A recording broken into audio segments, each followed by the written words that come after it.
Okay, so we continue with formative practice 4.3. So 4.3 in the topics of specific latent heat. Okay, so question number 1. Figure 4.23 shows an electric steamer. Explain how the fish is heated. So macam ni ikan tu kita boleh masak, dia menggunakan kaedah steam lah. So mula-mula kita kena masukkan air dalam water container. We fill the water container with water, or we pour a water into the water container, and then we switch on the circuit for the electric steamer. So when the water is boiled, the water change to steam. The steam move upwards to the fish. The latent heat of vaporization of the steam is very high, so it cooks our fish. Okay, that is how the fish is heated. Okay, first, water is poured into the water container. Okay, switch on the circuit of the electric steamer. The water boil.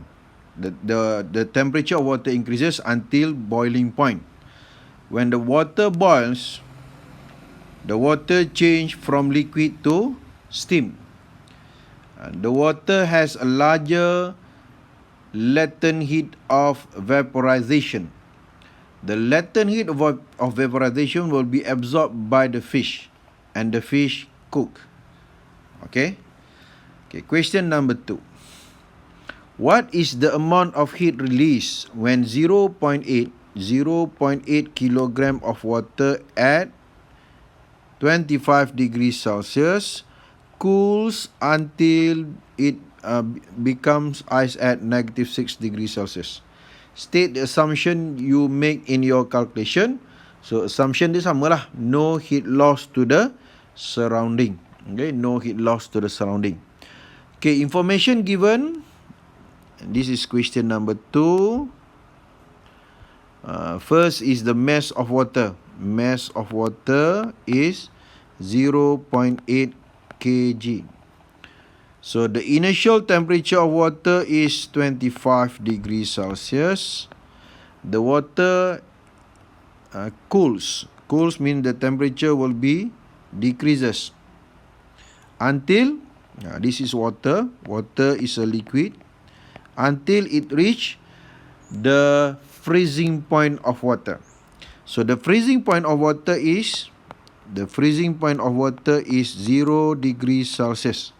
Same as the melting point of ice, that is also 0 degrees Celsius. So when the water reach 0 degrees Celsius, it start to freeze. Freeze mean the water start to change to solid.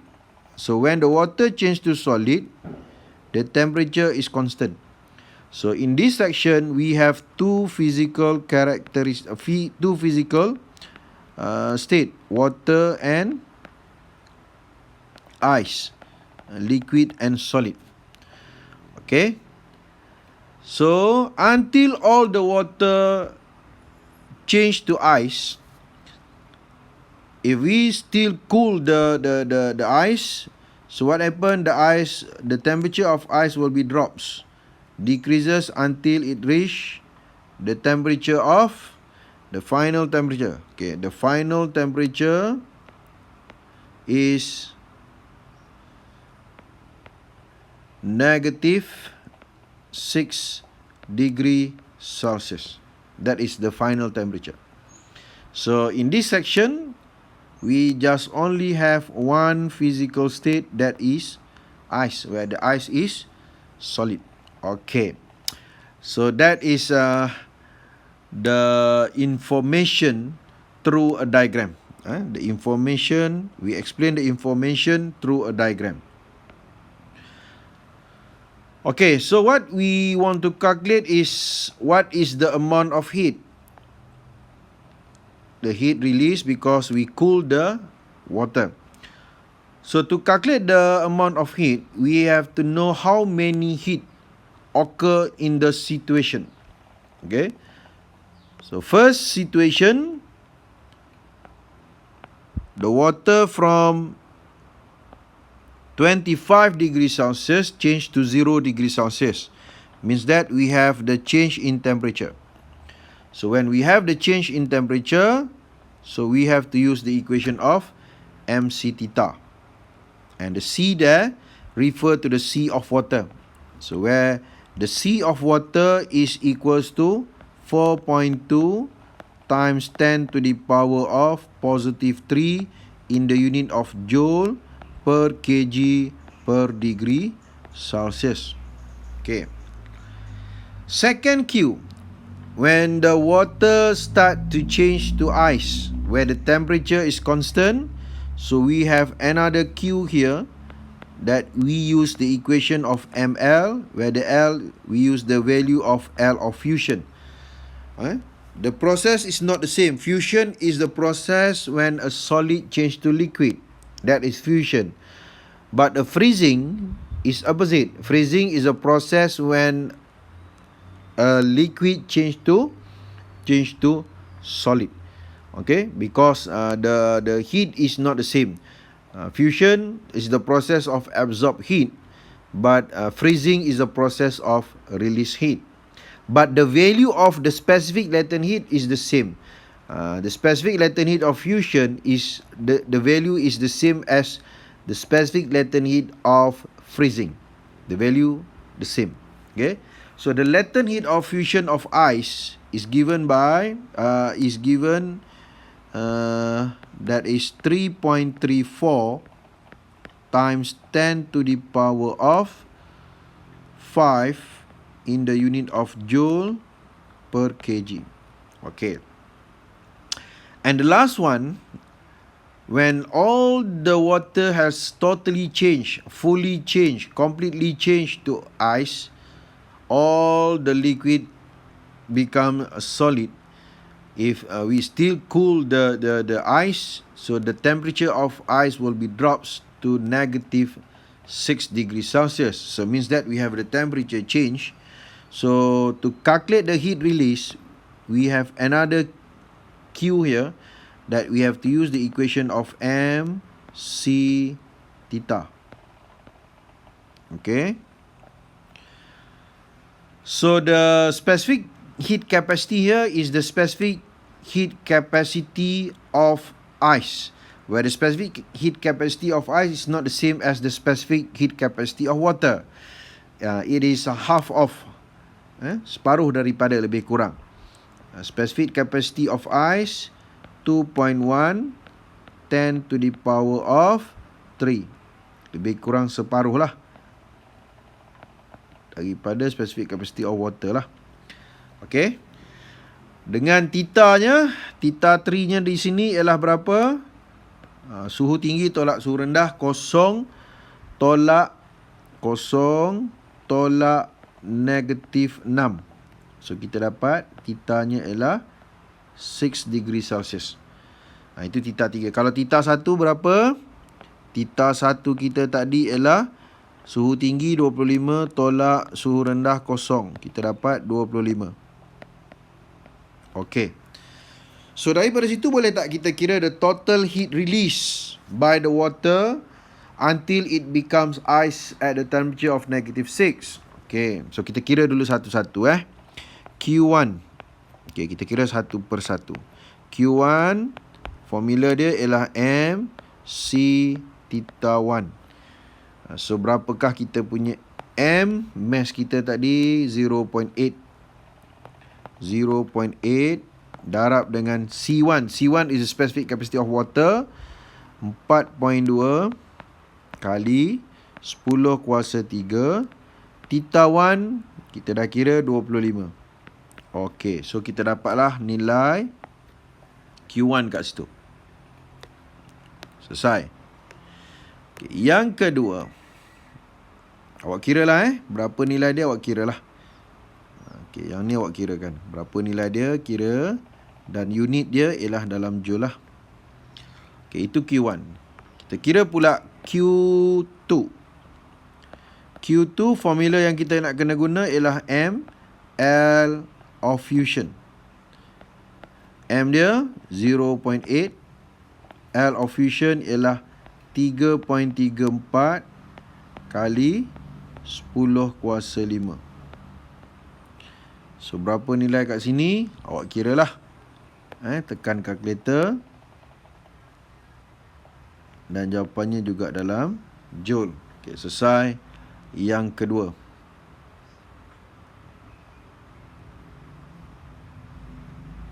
Okay.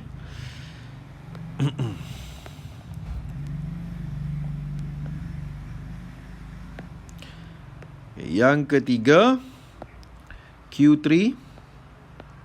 Kita guna formula M C3 theta 3. Berapa M dia? Sama, 0.8. C3 ialah specific capacity of ice, 2.1, 10 kuasa 3 darab dengan theta dia ialah 6. So, awak kira lah. Tekan kalkulator. Dapat berapa? Unitnya dalam joule. Okay.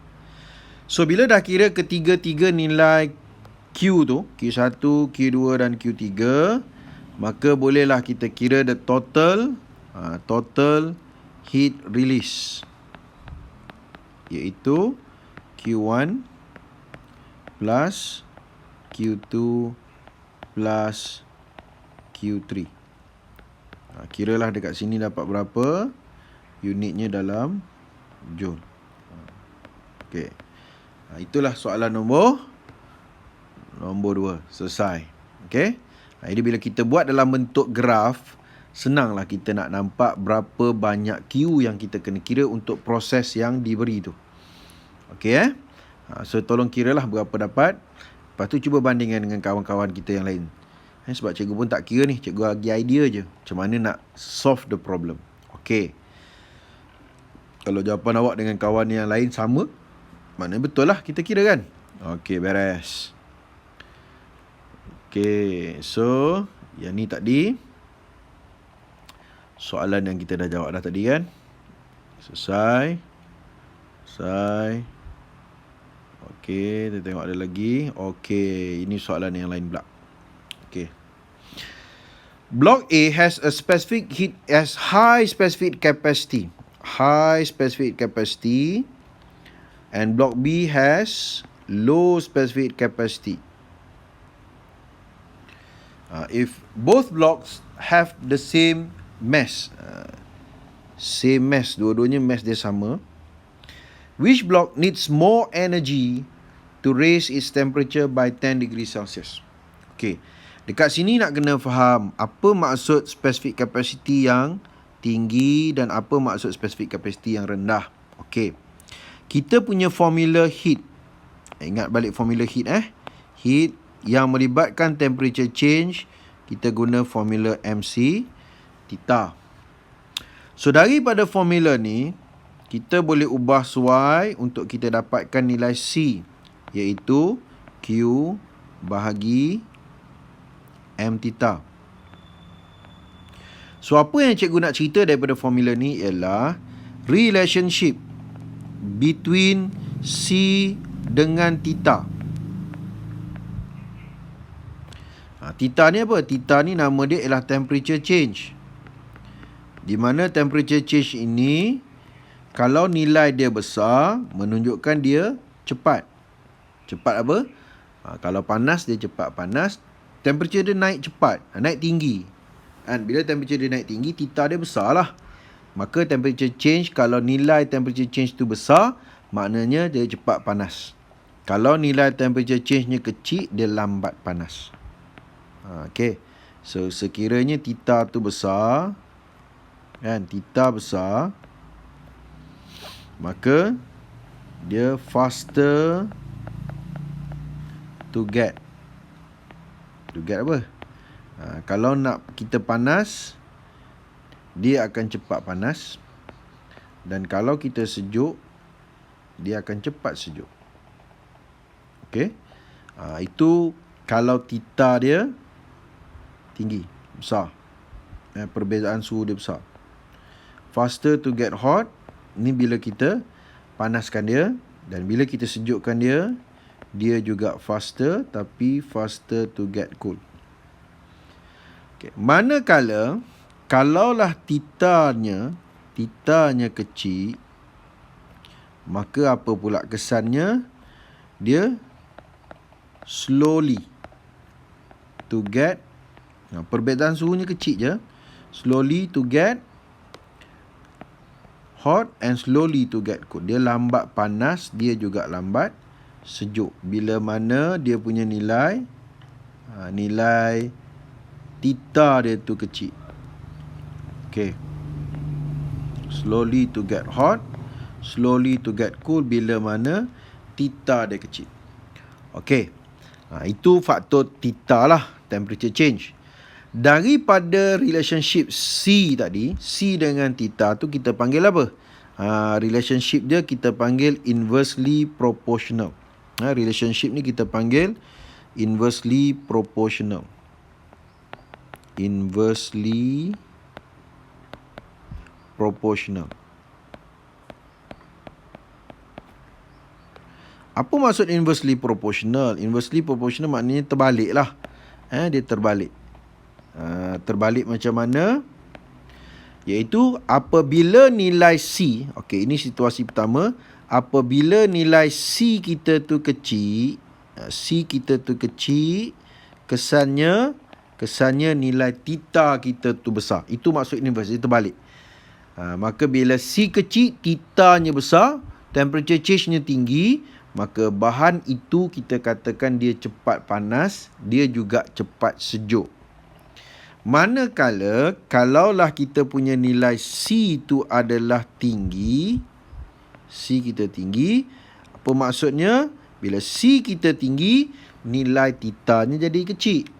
Dan nilai theta yang kecil, the temperature change is very small, maka bahan itu kita katakan dia lambat panas, dia juga lambat sejuk. Okey. Jadi contohnya application dia macam mana? Katalah kita nak buat kuali, kita nak buat periuk. Apakah bahan yang sesuai? Jadi bila kita nak buat kuali, nak buat periuk ni untuk apa? Untuk kita memasak. Bila kita nak memasak, kita nak cepat panas ke lambat panas? Kita nak cepat panas. Maka bahan yang sesuai kita guna, bahan yang cepat panas bila mana nilai specific capacity dia adalah rendah. Jadi kalau kita diberi pilihan, satu specific capacity dia 300, satu lagi specific capacity dia 1000, yang mana kita nak guna untuk kita buat periuk atau kuali? Kita akan pilih bahan yang specific capacity dia rendah. Kenapa? Bila nilai C dia rendah, nilai theta ni, the temperature change is very high. Maksudnya dia cepat panas. Begitu juga kalau kita nak minum air, kita letak air batu dalam kita punya gelas. Okey, kita ada gelas yang diperbuat daripada aluminium can, aluminium. Satu kita ada gelas daripada kaca. Yang mana yang sesuai kita guna untuk kita minum air yang ada ais, tapi dia cepat sejuk. Kita letak sekejap, kita order, cepat sejuk. Yang mana yang sesuai? Jadi kita kena pilih bahan yang specific capacity dia lagi rendah. Sebab apa? Sebab bila specific capacity dia rendah, dia cepat sejuk. Okay, dia cepat panas, dia juga cepat sejuk. Sebab itulah bahan yang diperbuat daripada metal, specific capacity dia rendah, maka dia cepat panas, dia juga cepat sejuk. Jadi kalau kita ada gelas yang diperbuat daripada aluminium tu, kita letak air batu sekejap dia sejuk. Berbanding kita guna yang gelas kita daripada kaca. Kita punya cup daripada kaca, dia lambat nak sejuk. Sebab tu kalau orang nak minum air panas, supaya panas dia tu kekal lama, maka dia guna gelas yang diperbuat daripada kaca. Jadi lama dia panas. Air tu lama panas sebab dia punya specific capacity of the glass tu adalah tinggi. Jadi bila specific capacity of glass tu tinggi, dia lambat nak sejuk. Bila kita letak air panas, lambat air panas tu nak sejuk. Jadi dia punya panas tu lama lah, maintain the temperature. Tapi kalau kita minum nak cepat sejuk, kita letak air batu nak cepat sejuk, so kita gunalah gelas yang diperbuat daripada metal lah. Contohnya aluminium. Sebab dia punya specific capacity dia rendah, dia cepat nak sejuk. dia cepat nak sejuk. Kalau kaca dia lambat nak sejuk. Jadi air panas kita lambat nak sejuk. Tapi kalau air sejuk nak suruh cepat sejuk, kita gunalah yang aluminium, so dia cepat sejuk. Sebab specific capacity dia rendah. Itu application dia. Sebab tu orang buat periuk, orang buat kuali guna bahan yang diperbuat daripada logam. Kan? Sebab dia cepat panas. Jadi kita tak adalah membazirkan kita punya guna guna gas yang banyak untuk memasak. Tak adalah lama sangat kita duduk kat dapur nak masak kan. Itu cerita dia. Okey. Jadi daripada sini, ni konsep specific capacity yang kita kena faham. Okey. Maka dia tanya, yang pertama dia tanya, kita ada dua blok. Blok A specific capacity dia tinggi, blok B specific capacity dia rendah.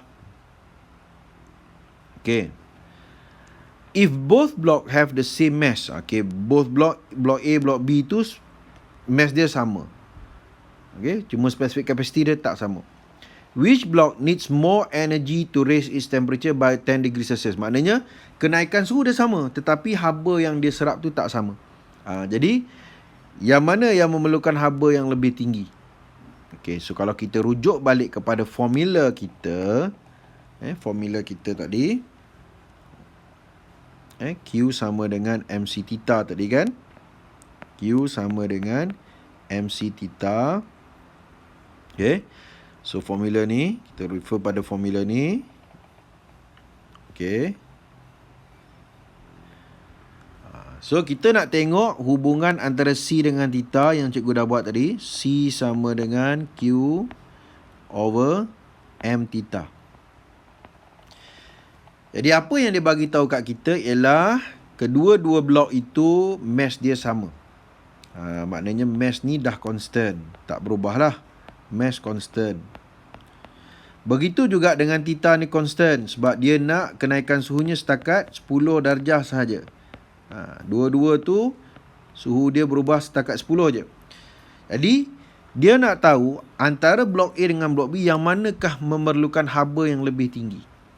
Jadi daripada formula ni, apa yang kita boleh kata ialah di antara C dengan Q, relationship dia kita panggil directly proportional. Bila duduk sebelah atas, kita panggil directly proportional. Kalau duduk sebelah bawah, kita panggil inversely proportional. Jadi, bahan yang magna yang memerlukan haba yang lebih tinggi apabila nilai specific capacity dia adalah tinggi. Itu maksud directly proportional. Jadi antara dua blok tadi, blok A dengan blok B, specific capacity A lebih tinggi daripada specific capacity B. Maka kesannya A memerlukan haba yang lebih tinggi berbanding B untuk kenaikan suhu yang sama. Maksudnya A tu dia lambat panas lah. Bila specific capacity dia tinggi, dia lambat panas, slowly to get hot. Berbanding B, specific capacity dia rendah, dia faster to get hot. Itu maksud specific capacity dengan heat, specific capacity dengan change in temperature. Okay, selesai. So jawapan dia ialah yang mana memerlukan haba yang besar, yang specific capacity dia lebih tinggi, iaitu blok A lah. Jawapan kat sini, blok A. Soalan B, which block heats up more quickly if supplied with the same amount of heat? Explain your answer. Ini cerita yang cikgu cakap tadi lah. Jadi dalam soalan B, kita beri heat yang sama pula. Jadi kita nak tengok yang mana yang lebih cepat dia panas. Jadi cepat panas atau cepat sejuk, kita tengok dia punya change in temperature. Kita tengok dia punya theta. Theta yang besar bermaksud dia cepat panas. Theta yang kecil bermaksud dia lambat panas. Okey. Jadi antara dua tu, kita dah tahu tadi, C dengan theta relationship dia adalah inversely proportional. Okay. Jadi kalau kita nak cepat panas, theta dia kena besar. So untuk theta yang besar, C dia kena kecil sebab dia inversely proportional.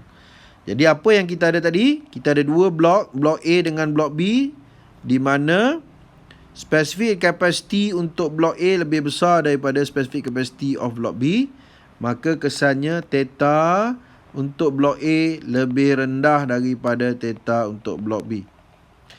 Theta rendah tu maksudnya dia lambat nak panas. Temperature dia increase very small dengan heat yang sama.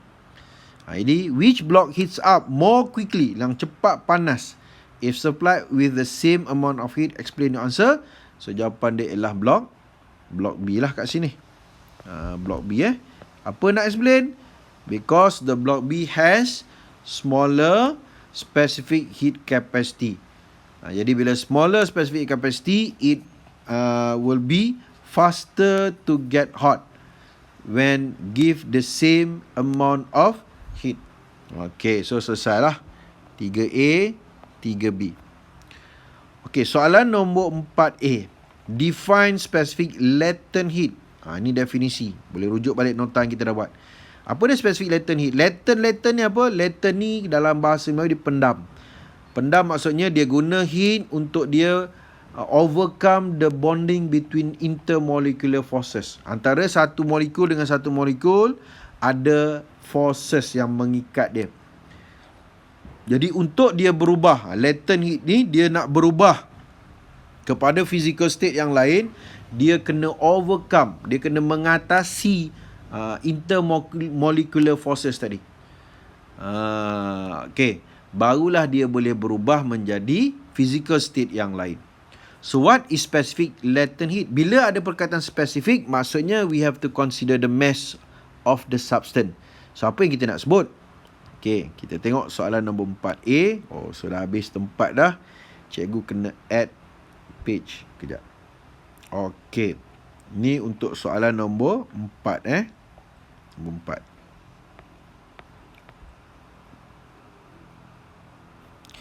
Okay, untuk soalan nombor 4, dia nak tanya pasal specific latent heat. Kita tengok formula yang melibatkan specific latent heat. Q sama dengan ml. So, daripada formula ni, kita boleh ubah kepada L dengan cara kita pindahkan M pergi ke sebelah. Maka dia jadi bahagilah. So, Q tu ialah heat, M tu ialah mass. Jadi, apakah specific latent heat? Jadi specific latent heat, iaitu kita punya L ialah heat required. Heat required ni ada dua. Dia boleh jadi heat release, dia boleh jadi heat absorb. For a substance, specific kena sebut pasal mass. Of mass, kena sebut mass. Berapa mass dia? 1 kg. Untuk apa? To change. To change from one physical state to another physical state.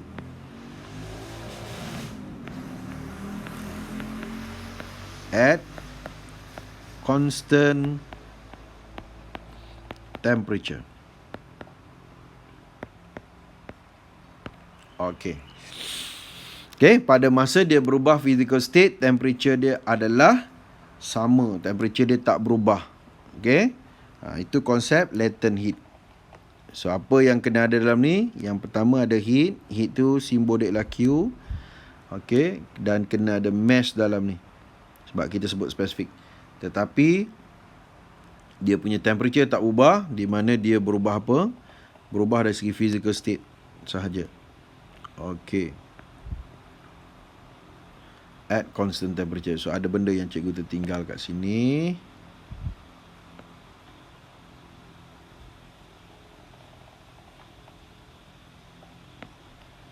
Sekejap, physical state. Allah. At constant temperature.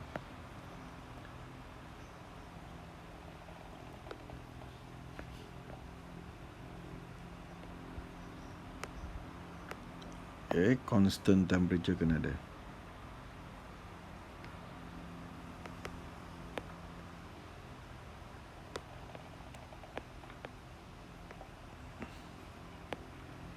Constant temperature. Itu definisi specific latent heat. Simbol dia ialah L specific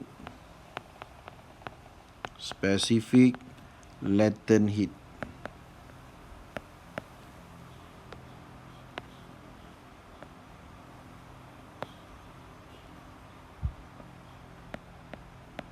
Simbol dia ialah L. Okey, selesai soalan 4A. Definisi lah, kena hafal. Cuma cara nak hafal, kalau kita boleh ingat formula, kita boleh guna formula tapi kena bina ayat kita sendirilah. Soalan B. The mass of melting ice cube reduced by 0.68 kg. Okay, melting ni maksudnya kita punya ais berubah menjadi water lah. Okay. What is the amount of heat? Okay, dia tanya amount of heat, maknanya dia tanya nilai Q absorbed from the surrounding by the ice cube supaya dia boleh melt. Okay, specific latent heat of fusion of ice dia bagi 3.34 10 kuasa 5. Okay, macam mana kita nak selesaikan masalah ni? So, kita tulis dulu maklumat yang dia bagi. Soalan nombor 5 Okay. Mass of ice yang melt ialah 0.68. Itu mass of ice yang melt. Kita tengok sekejap.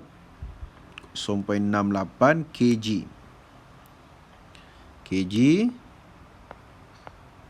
Dan nilai specific latent heat of fusion of ice ialah 3.34 kali 10 kuasa 5. Unit dia ialah joule per kg. Itu information yang dia bagi. Betul tak? 3.34. Okey, betul kali 10 kuasa 5. So, soalan tanya banyak mana heat yang dia kena dia berubah daripada apa ni? Daripada melt. So, maknanya daripada solid kepada liquid dia kena absorb heat lah. Banyak mana heat yang dia kena absorb? Sebab Q ni ada dua. Satu Q yang release, satu Q yang absorb. Jadi berapa banyak mana Q yang dia kena absorb supaya dia boleh melt. So apa formula dia? Tak ada formula lain lah kan? Q sama dengan ml lah yang kita kena guna. L of fusion. So gantilah nilai mass dia 0.68. Okay, kita darab dengan L dia 3.34 kali 10 kuasa 5. Jadi yang ni awak kira lah berapa yang dapat kat sini dengan unitnya dalam joule sebab dia tanya heat. Okay, selesailah soalan nombor 5. Okay, selesai. Sorry, nombor 5 pula. Nombor 4B. Nombor 5. Nombor 4B. Bukan nombor 5. Nombor 4B. So, ini adalah soalan 4B. Okay, selesai. Next question. Soalan nombor 5. What is meant by specific latent heat of vaporization? Okay, tadi kita buat definisi secara umum iaitu untuk specific latent heat. Secara umum kita pun sebutlah secara umum iaitu dia berubah daripada satu physical state kepada physical state yang lain. To change from one physical state to another physical state. Tetapi bila kita sebut latent heat, cerita dia sama. Heat required of a substance of mass. Sebab ada perkataan spesifik. Mass 1 kg to change from one physical state to another physical state. Jadi yang ni yang kita kena ubah. Bergantung kepada proses yang berlaku. Kalau dia kata fusion, one physical state to another physical state tu apa dia? From solid to liquid.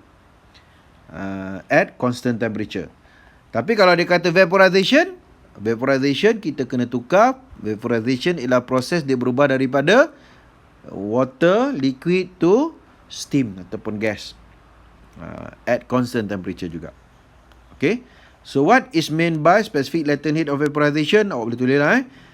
Heat required for a substance of mass 1 kg to change from liquid to steam ataupun gas at constant temperature. Okay. So itu definisi dia lah. So boleh rujuk balik pada dalam buku kita dah buat dah. Soalan B. Okay, soalan B. Figure 1 shows the graph of mass of water M against time T. When water in a beaker is heated by 1800 watt electric heater. Okey. Bila unitnya W ni nama dia watt, maka dia adalah power. Dia adalah power. So dia adalah power. At time T 360 second, water starts to boil. Okey. Kita tengok asalnya dia ni apa? Dia ni adalah water.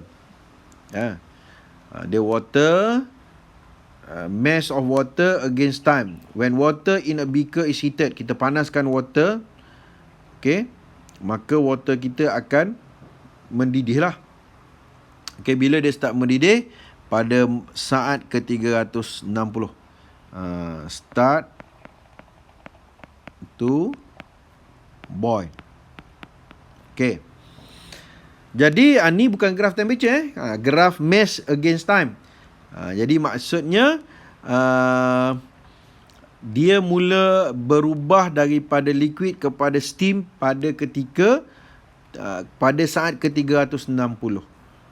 Pada saat ke-360 dia berubah menjadi steam. Okey, mass asal dia berapa? Kita boleh tengok sinilah. Mass asal dia ialah 480, unitnya adalah gram. Okey. Soalan yang pertama, calculate mass of water. Dia tanya mass of water that becomes steam from T30 until T710 second. Jadi sepanjang 360 kepada 760, okey, sepanjang saat 360 sampailah kepada ni cikgu buat merah ni, pink ni, kepada saat 710, apa yang berlaku? Kita punya water berubah kepada steam. Maknanya pada masa ni kita ada dua physical state. Satu ialah liquid dan satu lagi kita ada steam, gas lah. Okey. Jadi boleh tak kita kira banyak mana mass yang telah berubah daripada water kepada steam? Kita tengoklah. Jadi pada at T, okey, kita jawab soalan ni at T 360 second, okey, mass kita berapa? Mass kita katalah cikgu ambil M1.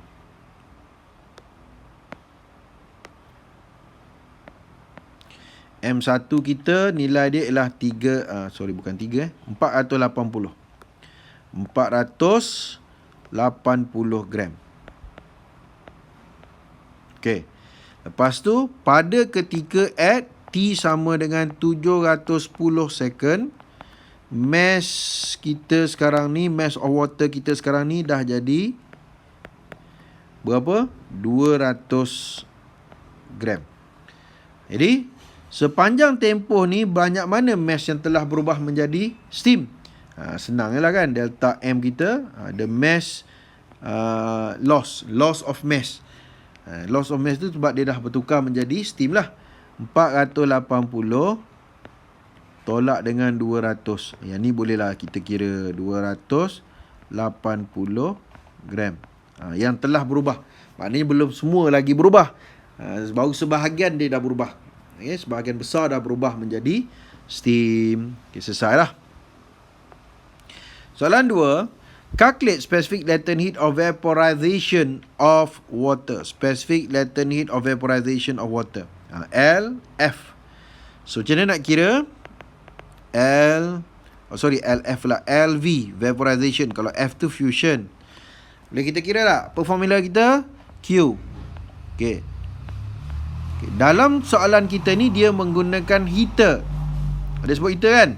Electric heater. Bila dia menggunakan sebarang alat elektrik dia mesti ada power. Jadi power of electric heater kita ialah 1800. Okay, kita tulis dulu information yang dia bagi. Okay, PT, kita tulis dulu. PT sama dengan ML untuk vaporization. Okay, kita nak guna formula ni. Okey. PT tu apa? PT tu adalah formula yang kita guna untuk kita kira banyak mana tenaga elektrik yang kita guna.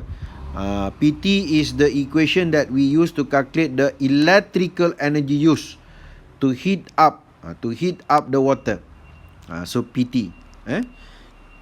Dia daripada formula energy lah, di mana energy E kita boleh kira guna formula PT. Power times dengan time. Berapa power alat elektrik kita darab dengan berapa lama masa yang kita guna. Maka kita dapatlah electrical energy. Ini spesifik kepada electrical energy. So diberi kepada kita power kita punya electrical heater ni ialah 1800 watt. Okey. Dan berapa lama masa yang dia ambil yang kita ada kat situ ialah time untuk dia berubah menjadi steam ialah 710 tolak dengan 360. Berapa lama masa yang dia guna untuk dia berubah menjadi steam tu, yang 280 gram nak berubah jadi steam. So kita tolaklah 710 tolak dengan 360. Berapa tu? 350. Kan? 350 second. Okey, boleh congak, kita congak dulu. Jadi menggunakan formula Q. Q tu ialah heat. Q ni ialah heat. Heat ni datangnya daripada E ni. E ni spesifik kepada energy ni ialah electrical energy lah. Jadi menggunakan the principle of conservation of energy, total energinya sama. Cuma yang berubahnya ialah form of energy. Bentuk energy berubah. Daripada electrical energy berubah menjadi heat energy. Tetapi jumlahnya sama. Berapa jumlah electrical energy? Itulah jumlah heat energy kita. So kita guna formula ni.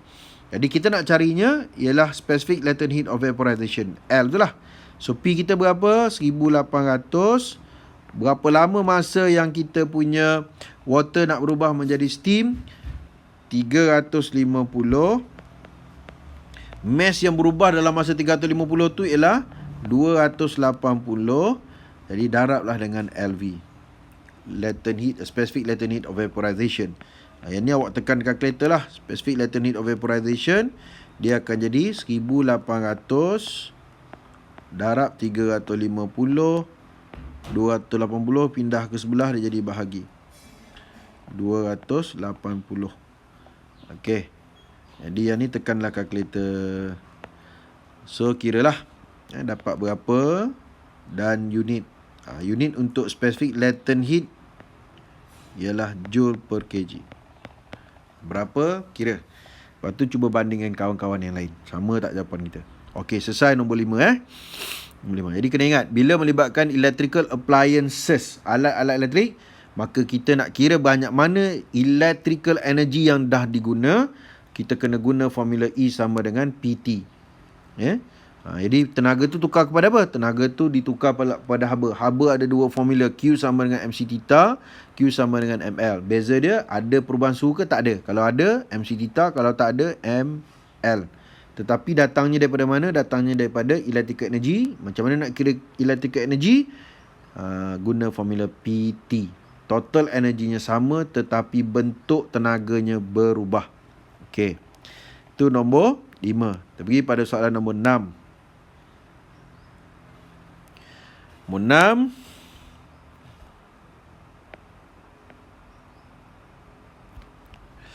6. A gold ring of mass 5.5 gram experiences a rise in temperature from 36 to 39. Daripada 36 kepada 39. Berapa dia punya change in temperature? Tolaklah Suhu tinggi tolak suhu rendah. So dapatlah 3 darjah Celsius. How much heat energy is absorbed by the ring? Specific capacity of gold. Ring kita tu dibuat daripada gold, metal. Bahan dia ialah gold 300. So boleh tak kira heat absorb dia? Okay, apa information dia? Dia bagi mass 5.5 gram. Kemudian dia bagi apa? Kemudian dia bagi temperature rise. Temperature rise tu change in temperature lah. Theta kan. Theta kita ialah suhu tinggi tolak suhu rendah. Maka temperature change kita ialah 3 lah. Dan dia bagi specific capacity C of the gold 300 joule per kg per degree Celsius. Okey, jadi bila kita punya M tu dalam gram, kita pun timbul persoalan. Nak tukar kepada kg ke tak payah. Tadi ada tak payah. Ni nak kena tukar ke tak payah. Jadi dalam kes yang ni kena tukar kepada kg. Kenapa kena tukar pula cikgu? Tadi tak payah tukar. Sebab nilai C yang dia bagi tu dalam unit kg. Maka bila ada unit yang berbeza, kan, jadi bila ada guna unit, ada maklumat yang diberi tetapi menggunakan unit berbeza, 1 gram, 1 kilogram, so kita kena guna yang unit SI kg. Tapi kalau dua-dua semua maklumat tentang mass semuanya dalam gram, tak tukar pun tak apa. Nak tukar pun tak apa. Tapi kalau 1 gram, 1 kilogram, so kena tukar jadikan dia kg semuanya. Jadi yang 5.5 gram ni kena tukar pada kg lah. Okey, jadi macam mana nak tukar pada kg? Kena bahagi dengan 1000. So 5.5 gram nak tukar kepada kilogram, kita kena bahagi dengan 1000. Kan? Maka dia jadilah kg. So berapa ni mass dia ni? 0.005 kg. Soalan dia apa? Soalan nak tanya banyak mana heat yang kita kena bagi supaya dia boleh absorb dan dia boleh berubah, supaya dia punya suhu dia boleh naik sebanyak 3 darjah Celsius. So bila ada perubahan suhu, tak ada formula lain lah. Apa dia formula yang melibatkan temperature change? Formula kita ialah Q sama dengan MC theta. So kena guna formula ni lah. So ganti je lah nilai yang kita dah ada. M kita berapa? So ini yang kena hati-hatinya unit je lah.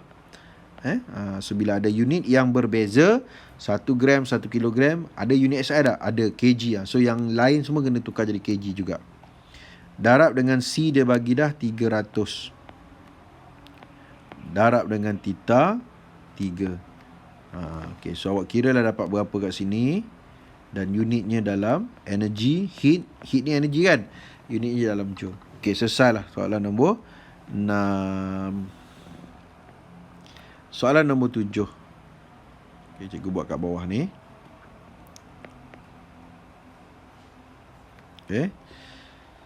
Soalan nombor 7. Photograph 2 shows the power rating level of an electric kettle. Okay, so buat kita tengok kat sini. Apa dia power dia ni? 1850 kepada 2200 watt. Dia punya power dia. Okay. What is the maximum power of this kettle? Maximum tu yang paling tinggi lah. Ini senang je ni kan. Terus ambil je nilai yang paling besar. Maximum power dia ialah 2200 watt. Okay. Soalan B. Calculate the time taken by this kettle to change 0.5 kg. Ni mass dia. Of boiling water at 100 degree Celsius into steam at 100 degree Celsius. Maknanya suhu dia tak ubah when the kettle operate at maximum power. Maximum power yang kita ambil tadilah 2200 tadi. Diberi pada kita specific latent heat of vaporization of water ialah 2.26 10 kuasa 6. Okay, kita masukkan apa maklumat yang dia bagi. So maximum power kita kena guna yang 2200. Specific latent heat of vaporization of the steam, berapa nilai dia bagi? Kita tengok balik. 2.26 10 kuasa 6.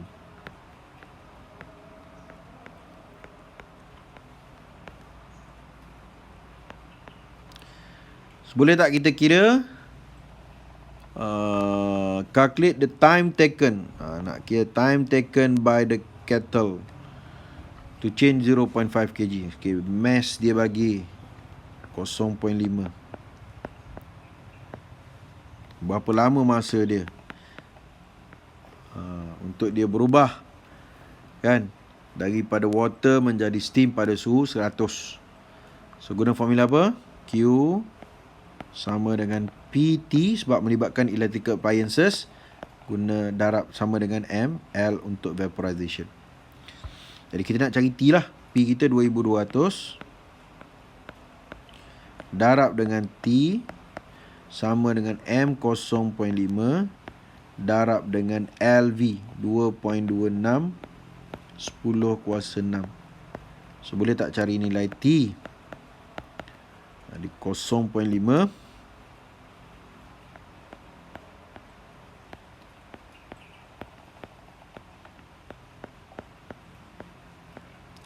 pindahkan yang 2200 ke sebelah, dia jadi bahagi bahagi dengan 2200. 2200 ni ialah 2.2 kali 10 kuasa 3. Dia awak tekanlah kalkulator berapa yang awak dapat kat sini. Unit dia apa? Unit SI untuk time lah.